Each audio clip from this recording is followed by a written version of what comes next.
कर्मचारियों के लिए अच्छी खबर। 8वें वेतन आयोग को लेकर आ गई बड़ी खुशखबरी। वेतन भत्ते और पेंशन की समीक्षा के लिए 8वें वेतन आयोग का गठन, वित्त मंत्री का प्रस्ताव। आपको बता दें कि 7वें वेतन आयोग की सिफारिशों को 1/1/2016 से लागू किया गया था, लेकिन इस वेतन आयोग में कर्मचारियों की कई महत्वपूर्ण मांगें पूरी नहीं की गई। वर्तमान में आर्थिक स्थिति और बढ़ती महंगाई को देखते हुए 8वें केंद्रीय वेतन आयोग का गठन आवश्यक हो गया है, ताकि केंद्रीय सरकारी कर्मचारियों के वेतन भत्ते और पेंशन की पुनः समीक्षा की जा सके। स्टाफ साइड ने 7वें वेतन आयोग और इसके बाद भारत सरकार से 1/1/2016 को न्यूनतम वेतन 26,000 रुपये प्रतिमाह करने की मांग की थी, जिसे केंद्र सरकार ने खारिज कर दिया था। 7वें वेतन आयोग में केंद्र सरकार ने न्यूनतम वेतन 18,000 रुपये की सिफारिश की, जो कि कर्मचारियों की अपेक्षाओं से काफ़ी कम था। इसके अलावा 3.68% फिटमेंट फैक्टर की मांग को भी केंद्र सरकार द्वारा नज़रअंदाज कर दिया गया और केवल 2.57 की सिफारिश की गई, जिससे कर्मचारियों में असंतोष व्याप्त हुआ।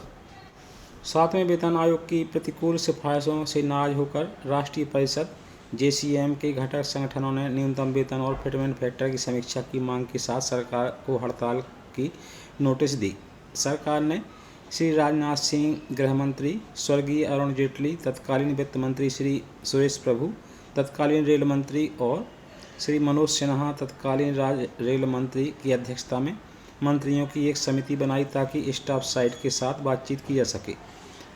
उसके बाद चर्चा की गई और सरकार ने फिटमेंट और न्यूनतम वेतन बढ़ाने का आश्वासन दिया, जिसके कारण हड़ताल स्थगित कर दी गई। पर दुर्भाग्य से सरकार द्वारा न्यूनतम वेतन और फिटमेंट फैक्टर बढ़ाने के लिए कोई सकारात्मक कदम नहीं उठाया गया। महंगाई भत्ता कर्मचारियों और पेंशन भोगियों को वास्तविक मुद्रास्फीति की तुलना में कम प्रदान किया जा रहा है। 2016 से 2023 तक आवश्यक वस्तुओं की कीमतों में 80% से अधिक वृद्धि हुई है, जबकि 1/1/2024 तक केवल 50% डीए प्रदान किया गया है। इस कारण से कर्मचारियों को वास्तविक मूल्य वृद्धि का पूरा लाभ नहीं मिल रहा है। 2015 से 2023 तक केंद्रीय सरकार का राजस्व दोगुना हो गया है। 2022-23 में आयकर और GST संग्रह में भी उल्लेखनीय वृद्धि हुई है। आयकर संग्रहण 9,60,764 करोड़ रुपये हो रहा है और अप्रत्यक्ष कर संग्रहण 13.82 लाख करोड़ रुपये तक पहुंच गया है। इससे स्पष्ट है कि सरकार की भुगतान क्षमता बढ़ी है और अब वह कर्मचारियों को अधिक वेतन और भत्ते प्रदान कर सकती है। पिछले दशक में केंद्रीय सरकारी कर्मचारियों की संख्या लगभग 10 लाख रिक्तियों के साथ कम हो गई। मौजूदा कर्मचारियों पर कार्य का दबाव बढ़ गया है।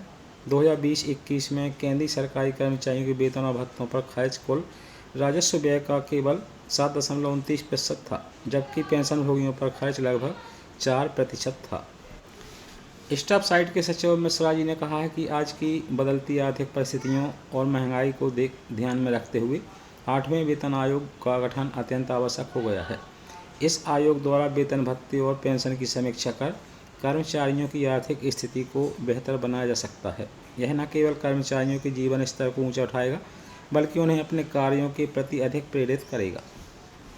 स्टाफ साइड के सचिव मिश्रा जी ने कहा है कि 20 लाख से अधिक केंद्रीय सरकारी कर्मचारी राष्ट्रीय पेंशन प्रणाली (NPS) के तहत आते हैं और हर महीने अपने बेसिक वेतन और DA का 10% NPS में योगदान करते हैं, जिससे उनके वास्तविक वेतन में कमी होती है।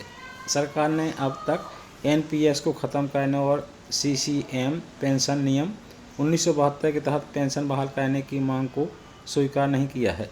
इससे कर्मचारियों में असंतोष व्याप्त है और यह उनकी आर्थिक सुरक्षा को भी प्रभावित करता है। स्टाफ साइड के सचिव मिश्रा जी ने कहा कि आर्थिक परिस्थितियों, मुद्रास्फीति और कर्मचारियों की घटती संख्या को देखते हुए 8वें केंद्रीय वेतन आयोग का गठन आवश्यक हो गया है। यह आयोग वेतन भत्ते और पेंशन की समीक्षा कर कर्मचारियों की आर्थिक स्थिति को सुधारने में सहायक होगा। यह समय की मांग है कि सरकार इस पर तुरंत ध्यान दे और आवश्यक कदम उठाएं। उपरोक्त सभी पहलुओं को ध्यान में रखते हुए स्टाफ साइड के सचिव मिश्रा जी ने वित्त मंत्री से तत्काल प्रभाव से 8वें वेतन आयोग के गठन करने की मांग की है। उनका कहना है कि अब समय आ गया है कि सरकार तुरंत 8वें केंद्रीय वेतन आयोग का गठन करे। इससे न केवल कर्मचारियों की आर्थिक स्थिति सुधरेगी, बल्कि वे अपने कर्तव्यों को भी अधिक से अधिक उत्साह के साथ पूरा कर सकेंगे। सरकार से अनुरोध है कि वह इस पर ध्यान दें और आवश्यक कदम उठाएं।